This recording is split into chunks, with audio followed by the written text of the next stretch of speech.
हरियाली और पर्यावरण जागरूकता को बढ़ावा देने की दिशा में एक महत्वपूर्ण कदम उठाते हुए त्रिपुरा के राज्य पुष्प नागेश्वर का आज साइंस सिटी अगरतला में औपचारिक रूप से रोपण किया गया। स्वच्छ भारत मिशन से जुड़े एक पहल स्वच्छता ही सेवा के तहत ओएनजीसी त्रिपुरा के executive director and asset manager Shri Sanjeev Kumar Janjua ने इस वृक्षारोपण का नेतृत्व किया।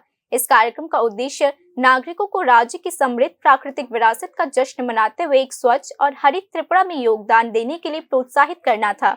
ओएनजीसी के अधिकारियों, साइंस सिटी के स्टाफ और स्थानीय निवासियों ने कार्यक्रम में सक्रिय रूप से भाग लिया और पर्यावरण संरक्षण के प्रति अपनी प्रतिबद्धता जताई। यह पहल एक प्रेरणादायक अनुस्मारक के रूप में कार्य करती है कि स्थायी पर्यावरण वृक्षारोपण और समुदाय द्वारा संचालित स्वच्छता अभियान जैसे छोटे लेकिन सार्थक कार्यों से शुरू होती है। Tripura state it is called it is Nageshwara and state भी इसको बढ़ावा देने के लिए अपना काम करती है, तो हमने ये सोचा है कि दायित्व लिया कि हम भी इसका अपना योगदान देंगे, इसको त्रिपुरा की ग्रीनरी को, ग्रीन स्टेट को और ग्रीन बनाने के लिए we will be contributing this.